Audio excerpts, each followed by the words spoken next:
Webinar in the ODC, the organizational design community. We look all forward to the presentation, but before we start, we will play this small video we have explaining how all the good things you can get by being a member of the ODC. So that's the way we start.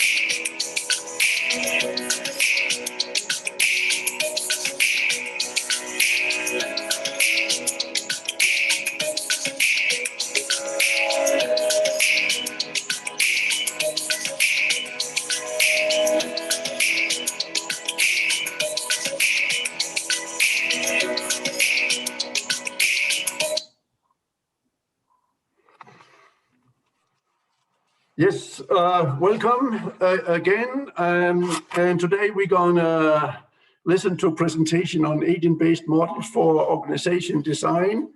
And we are very happy to have two speakers that will take us through that topic. The first speaker is Julien Clement from the Stanford Graduate School of Business, and he's joined by Helge Klapper from the Rotterdam School of Management. And so, Helge and Julien, you have the next hour plus to introduce us to agent-based modeling. So the screen is yours, and welcome to all of you. Very nice. Thank you very much. Well, thank you everybody for joining the seminar. Thank you to the ODC for inviting us. As you mentioned, the seminar is going to be around agent-based models, which is a topic we're very excited about. Helge and I have had the pleasure of talking about this together in presentations before. We both use it in our research. We use it in our conversations with practitioners as well. So we're really excited about it, and we're hoping that we can say something helpful for the next hour. And we really try to design this session in a way that can be helpful both for academics and for working professionals. Right? So we didn't quite know what the composition of this room would be, and we actually believe that a lot of content can be simultaneously relevant to both academics and practitioners. So we're going to structure the session in two parts. First, Helge is going to take us through the fundamentals of agent-based models, trying to understand what they are, how they work, when we should use them.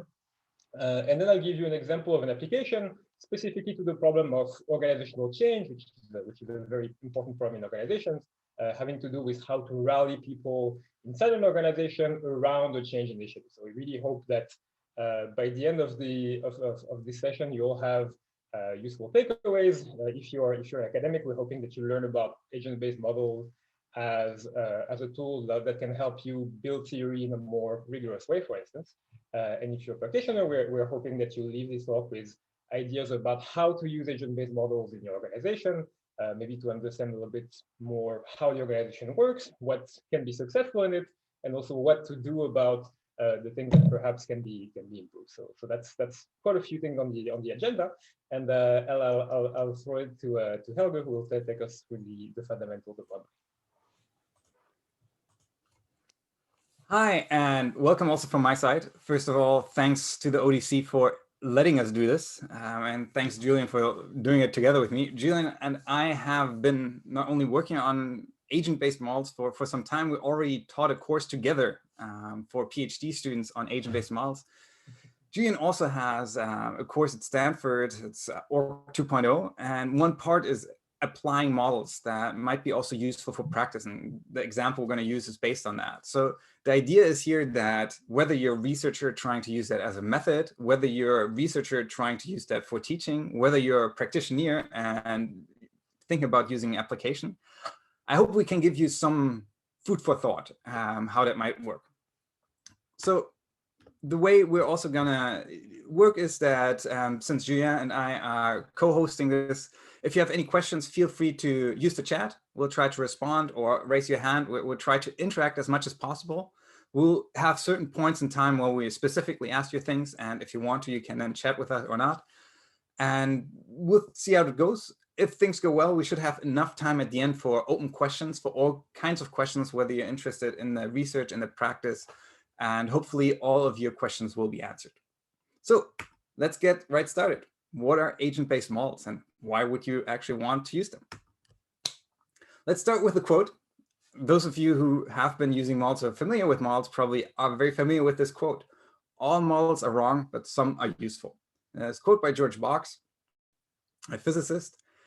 And the idea is that models are abstractions, simplifications of reality. So think of a map, right? So a map is just a two-dimensional representation of what's going on, and it simplifies a lot. So it only highlights, for example, the top location in the city, maybe highlights the routes, where to go. And always there's a specific goal of that model. And agent-based models are a specific kind of model that are going to be, or already have been, very important and very relevant for research in very different kinds of fields. So agent-based models are essentially computational models that describe what the individual agent does. So for example, in biology, you can think of animals. You could even think of physics, particles. But most likely what we're going to be talking about, the agents in our models, are going to be human beings. And the models work that we describe what the human beings want, what they like, and most importantly, how they interact with each other. And based on that, we can then calculate, basically that's what our computer will do, and that's why it's a computational model, the emergence of a system level phenomena. And let me highlight that with one very simple example how it works. Look at the screen. I hope you can all see the screen, by the way. Otherwise, please let me know. Is that this is a simulation of escape routes, meaning that there's research in what's the perfect escape route. So, and how those simulations work is you model human beings. Those are the yellow dots. And their only goal in the simulation is to escape, to leave as quickly as possible. And they're modeled that they go more or less in the direction of the exit, and that's it. And if there are too many people at the same time, you can see that in the picture A, is like they're going to collide, or basically they cannot move forward. Now, that's the assumption of what human beings do, right? So again, we're talking about a model that's a simplification. Is that what describes human beings, that they only walk in a certain direction? Typically not, but in an emergency situation where you, for example, have a fire, it pretty well describes what human beings are doing. They just want to escape as quickly as possible. They're probably not the most rational being in that time. Now, if you look at picture A and picture B, you see the difference in basically how this works. And if you put this basically block between the door, this is in the middle, so let me show you here, this is the middle, then what happens is that this escape route works much more efficiently, because here first they stop in front of the first block and then move on. And what the simulation can do is, without running any experiments, without basically building escape route and then testing how it works, you can already infer and make propositions what's going to happen in reality. The only big deal is your assumptions need to be correct in order that you can describe the emergent phenomenon. But if that's the case, you can already describe with a computer program effectively what might be going on in the real world. And that's the beauty and power of agent-based models. Now, let me highlight what are the main components of a model. There are three parts to it. And if you have those, you can basically describe almost any process, anything that is going on. First, you have to know what are the initial conditions. So where do the agents, our human beings, start in their beliefs and actions? What are their goals? Do they try to get more money? Do they try to make friends? Do they try to find the truth? Those are conditions that we have to basically give our agents as a starting point. And the second, their beliefs. What do they know? Do they have good information what's going on? Do they only know basically very few things? And with that is their starting condition, right? So this is basically where we place them on a map and where they want to go, if we use that analogy. Second, we have to define the interaction structure. Namely, how do agents influence and interact with each other, right? So if you take the fire escape route, that's very simple. It's like if they interact is they're going to stop each other, right? If there are too many people at the same time, they cannot move forward as quickly. That's what you define. But you can think of many more interaction structures, especially if we're here at the org design community, is like what happens, what are interactions that happens in organizations? Like, for example, when we talk to each other, we exchange information. When we make decisions in a group, when we, for example, send emails to each other and maybe a boss telling us what to do. So interaction structures are then dependent on what kind of situation the agents, the human beings are in. And finally, once that happens, what happens with that interaction structure? So how do agents change what they do over time? So in our fire escape route example, it's like, once you hit a lot of people, do you change your course and try to find a different route or just keep on going? If somebody tells you new information, will that change your perspective? Maybe does this change your goals? Or maybe it changes what your preferred option is. And based on that, then you start again at the beginning, as is why often models or computational models work in multiple rounds, multiple periods. You start a new round, and then basically the interaction structure starts again and so forth. So what you can do if you have all those input factors, the initial conditions, the interaction structure, and the updating process, then you basically just let the model run. It means you program that, and Python, we're going to talk about that a little bit later on, or any program. I'm also going to highlight NetLogo. It's a different program to do that. But the good news is it's simple enough today that all of you can probably do it. And then you let it run and see what comes out. And the great news is you don't have to know the answer. Basically, the model will give you the answer by just knowing the initial conditions, the interaction structure, the process. All right. Why would you be even interested in doing that? And the question you can ask from a practice perspective, like why would you need an agent-based model to help design organizational change? But also from a research perspective, like why would you use a model, an agent-based model, as your primary or even secondary research tool? And there are 4 reasons, and I'm going to highlight them each with an example. First, they allow for greater accuracy than verbal theorizing. So you can be very specific and accurate what you actually mean. And that helps a lot for the communication between people to really understand what you're arguing. Second, the aggregation of known individuals into collective outcomes. So knowing if we know what individuals do, we can then predict what the emergent system level outcome will be. Now, the third one is understanding unknown or complex interaction between different known elements, right? And that's especially if you have a lot of things going on at the same time. And you might understand each part, but you don't know how the whole thing works together. Also, models are great, because as long as you can describe each different part, you can let the model do the rest and then describe what's happening. And finally, it might help to understand what's actually necessary for explaining certain phenomena. So do we actually need everything that is? So I think we have Chengwei in the audience. Chengwei Liu is a professor at ESMT.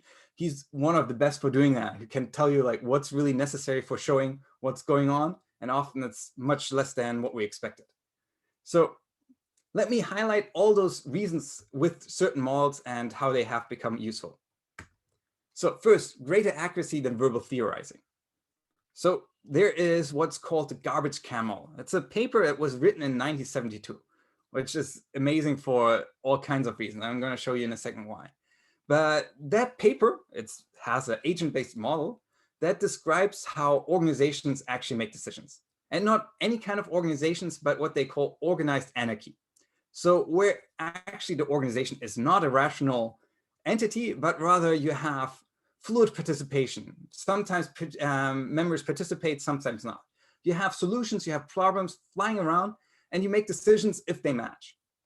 And so it's basically not a very rational approach to how organizations work, but it depicts, at least according to that research and following research, pretty well how a lot of different organizations work. And you as organizational design scholars or practitioners, you know that often organizations are far away from being a very rational entity. Now, why is this paper so important? Why is this so popular? Very specifically, because they have created a model and they really narrow it down what they mean by garbage can decision process or what they call organized anarchy. And they have very specific assumptions that they formalize, that they can write down in code to actually know what this means. And let me just highlight that. On the right side, you can see that what they also have done, and again, this is a paper in 72, they put in their programming code for that paper, meaning that in the appendix, you can read the exact program code that they used for describing the model that they've created. So there is some really great transparency when you create models, because everything you do, you can show. Everything that you write down doesn't get lost in translation because you can exactly see how it's programmed. It's ironic, by the way, that the standard in the 70s that you would put the code in the appendix today is not the standard. Hopefully it's going to be soon again. And also just a small anecdote, 1972, right? So again, I'm not sure how familiar you are with computer history, but at that time in the 70s, you still had those mainframe computers where you needed a whole room to actually program the small code. So that's also why I really like this paper. Second example, the aggregation of known individual behavior into collective outcomes. Take a look at the pictures. You probably can see the different cities. On the right side, top right, that's New York City. On the bottom, that's Chicago. And at the top left, if I'm not fully mistaken, that's Detroit.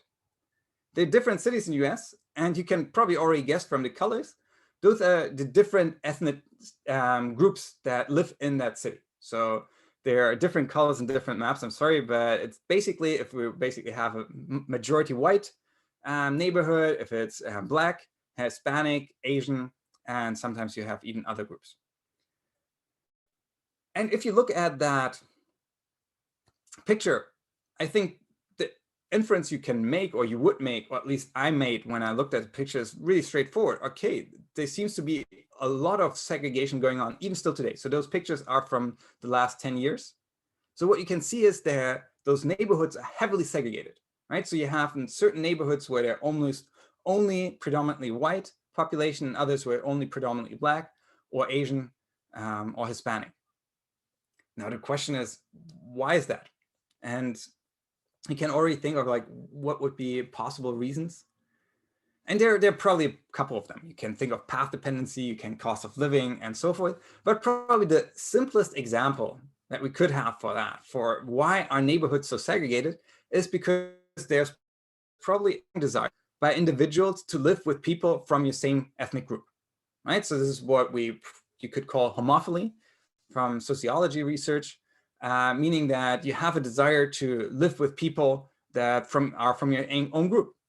If you want to frame it far more negatively, you could call it racism, right? So you're more racist because you only want to live in a neighborhood that has predominantly your ethnic background. So far, so good. Actually, there's a paper on that by Schelling, who later would receive the Nobel Prize in 1969. So already at the time we can already think that segregation was even a bigger problem, or at least as big. And ask the question, so how could this be? How could this be that we have those segregated basically neighborhoods? And what he did is he created a simple, very simple small model that tried to explain how this works. And what he did, if you look at the paper picture, he created his own neighborhood with two different groups, the orange one and the blue one. We're going to simulate that in a second live case. I hope this works. And want to see like what drives this. And the model has a very simple assumption. You stay in your neighborhood as long as you have enough neighbors around you that come from the same ethnic group, or here from the same color. So you're basically, those are all houses. Those are all people that live there. This is a map. And as long as there are enough neighbors around you that have the same color as you stay. And if not, you move around, right? So this is the initial condition and interaction structure that we're talking about. So the question is, you have this individual similarity preference. And what we can do in this model, we can just determine that. We can say, what's the initial preference for being surrounded by people with the same color, so blue or orange? How does this interact with leading to an overall level of similarity? So if we look at the overall neighborhood, like how similar will this then be? Will this be very segregated or not? And here's a great point in time where Julien can start the first poll. I want to see your intuition, what you believe is the answer. How does the individual similarity lead to the overall similarity? So the individual preference for having a certain amount of neighbors, that's called the percentage of neighbors from your group that should be from the same color. how does this lead to the overall picture of the neighborhood?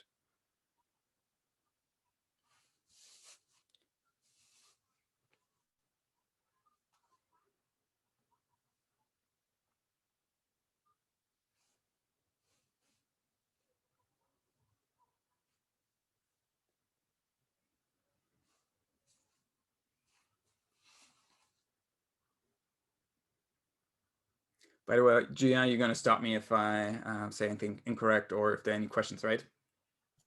I see this as highly unlikely, but yes. At least the former. All right, should we end the polling? Yeah, 10 seconds if anybody still wants to vote. We already have the majority of people voting. Now's your last chance. And here we go.